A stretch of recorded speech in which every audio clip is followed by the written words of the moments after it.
Reflexão bíblica. Epístola aos Hebreus. Capítulo 7. Jesus, o sumo sacerdote eterno segundo a ordem de Melquisedeque. Introdução. O capítulo 7 da Epístola aos Hebreus nos conduz a uma análise profunda sobre o sacerdócio de Melquisedeque e sua significância para a fé cristã. Nesta seção, o autor explora a conexão entre Melquisedeque e Jesus Cristo, destacando como essa figura misteriosa do Antigo Testamento prefigura o papel redentor de Nosso Senhor. Portanto, ao mergulharmos no capítulo 7 de Hebreus, somos convidados a contemplar a grandiosidade do sacerdócio eterno de Jesus, que se fundamenta na virtude da vida incorruptível e na intercessão contínua em favor da humanidade. A figura de Melquisedeque nos aponta para a esperança e a redenção que encontramos em Cristo, o verdadeiro sumo sacerdote segundo a ordem de Melquisedeque. Contexto histórico. Melquisedeque, rei de Salém e sacerdote do Deus Altíssimo, abençoou Abraão após sua vitória sobre os reis. Abraão deu o dízimo de tudo a Melquisedeque. O nome Melquisedeque significa rei de justiça, e Salém significa rei de paz. O capítulo 7 de Hebreus foi escrito em um contexto histórico específico, que influenciou os ensinamentos apresentados. Este contexto inclui o período posterior à destruição do Templo de Jerusalém pelos romanos, em 70 d.C., quando muitos judeus cristãos estavam lutando para entender sua identidade religiosa. Divisão por grupos de versículos e títulos. O sacerdócio de Melquisedeque, Hebreus 7 versos 1 ao 10. Porque este Melquisedeque, que era rei de Salém, sacerdote do Deus Altíssimo, e que saiu ao encontro de Abraão quando ele regressava da matança dos reis, e o abençoou. A quem também Abraão deu o dízimo de tudo, e primeiramente é, por interpretação, rei de justiça, e depois também rei de Salém, que é rei de paz. Sem pai, sem mãe, sem genealogia, não tendo princípio de dias nem fim de vida, mas sendo feito semelhante ao Filho de Deus, permanece sacerdote para sempre. Considerai, pois, quão grande era este, a quem até o patriarca Abraão deu os dízimos dos despojos. E os que dentre os filhos de Levi recebem o sacerdócio têm ordem, segundo a lei, de tomar o dízimo do povo, isto é, de seus irmãos, ainda que tenham saído dos lombos de Abraão. Mas aquele, cuja genealogia não é contada entre eles, tomou dízimos de Abraão, e abençoou o que tinha as promessas. Ora, sem contradição alguma, o menor é abençoado pelo maior. E aqui certamente tomam dízimo os homens que morrem, ali, porém, aquele de quem se testifica que vive. E, por assim dizer, por meio de Abraão, até Levi, que recebe dízimos, pagou dízimos. Porque ainda ele estava nos lombos de seu pai quando Melquisedeque lhe saiu ao encontro. Essa passagem estabelece a base para a comparação posterior entre o sacerdócio de Melquisedeque e o de Jesus Cristo, que é abordada mais adiante no capítulo. A figura de Melquisedeque prefigura a superioridade do sacerdócio de Jesus, que transcende a lei e estabelece uma nova aliança. Melquisedeque abençoa Abraão. Neste trecho, o autor de Hebreus destaca a figura enigmática de Melquisedeque, que abençoou Abraão após a vitória deste sobre os reis inimigos. Além disso, Melquisedeque recebeu dízimos de Abraão. Aqui estão alguns pontos relevantes. Melquisedeque sem genealogia. Diferentemente dos sacerdotes levíticos, cuja genealogia era essencial para o sacerdócio, Melquisedeque não tinha ascendência sacerdotal registrada.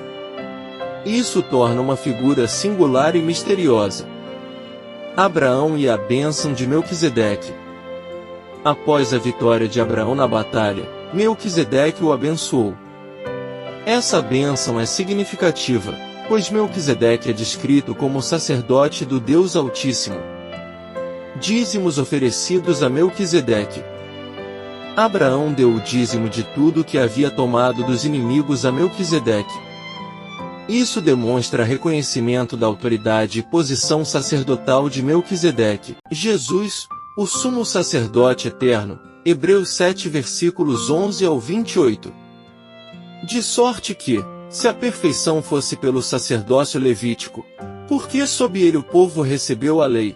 Que necessidade havia logo de que outro sacerdote se levantasse, segundo a ordem de Melquisedeque, e não fosse chamado segundo a ordem de Arão? Porque, mudando-se o sacerdócio, necessariamente se faz também mudança da lei. Porque aquele de quem estas coisas se dizem pertence a outra tribo, da qual ninguém serviu ao altar. Visto ser manifesto que nosso Senhor procedeu de Judá, e concernente a essa tribo nunca Moisés falou de sacerdócio. E muito mais manifesto é ainda, se a semelhança de Melquisedeque se levantar outro sacerdote, que não foi feito segundo a lei do mandamento carnal, mas segundo a virtude da vida incorruptível. Porque ele assim testifica: tu és sacerdote eternamente, segundo a ordem de Melquisedeque.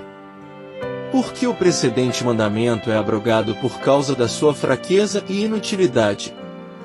Pois a lei nenhuma coisa aperfeiçoou, e desta sorte é introduzida uma melhor esperança, pela qual chegamos a Deus.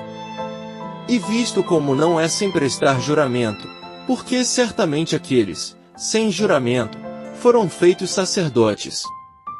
Mas este com juramento por aquele que lhe disse: jurou o Senhor, e não se arrependerá, tu és sacerdote eternamente, segundo a ordem de Melquisedeque. De tanto melhor aliança Jesus foi feito fiador. E, na verdade, aqueles foram feitos sacerdotes em grande número, porque pela morte foram impedidos de permanecer. Mas este, porque permanece eternamente, tem um sacerdócio perpétuo. Portanto, pode também salvar perfeitamente os que por ele se chegam a Deus, vivendo sempre para interceder por eles. Porque nos convinha tal sumo sacerdote, santo, inocente, imaculado, separado dos pecadores, e feito mais sublime do que os céus, que não necessitasse, como os sumos sacerdotes, de oferecer cada dia sacrifícios, primeiramente por seus próprios pecados, e depois pelos do povo, porque isto fez ele, uma vez, oferecendo-se a si mesmo. Porque a lei constitui sumos sacerdotes a homens fracos, mas a palavra do juramento, que veio depois da lei, constitui ao Filho, perfeito para sempre. Essa passagem indica que Jesus é nosso sumo sacerdote perfeito, superior ao sacerdócio levítico, e sua obra é eterna. Apresenta Jesus como supremo e eterno sumo sacerdote, cujo sacerdócio supera qualquer limitação da lei anterior.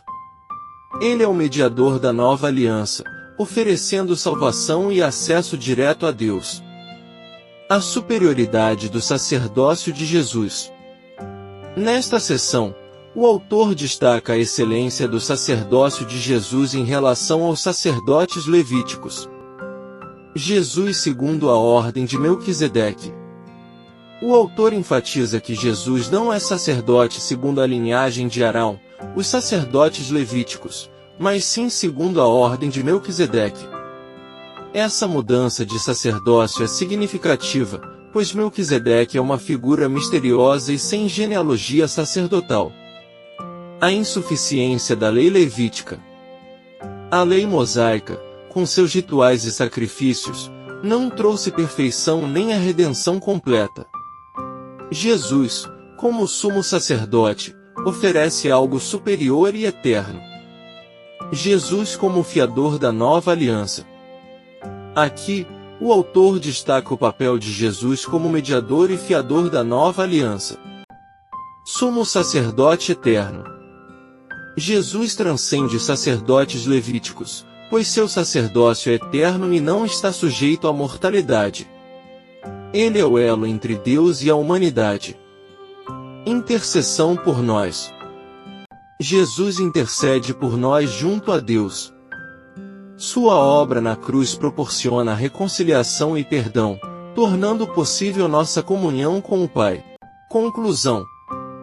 O capítulo 7 de Hebreus destaca a superioridade do sacerdócio de Jesus, que é eterno e baseado na virtude da vida incorruptível. Ele é nosso fiador e intercessor diante de Deus. O capítulo 7 de Hebreus destaca também a transição do antigo pacto baseado no sacerdócio levítico para o novo pacto estabelecido por Cristo. Ele serve como um lembrete poderoso da obra completa e suficiente de Jesus como nosso sumo sacerdote eterno. Espero que este estudo tenha fornecido uma visão clara e abrangente dos temas abordados em Hebreus capítulo 7. Graça e paz por parte de nosso Deus e Pai, e de nosso Senhor e Salvador, Jesus Cristo, estejam sobre nossas vidas.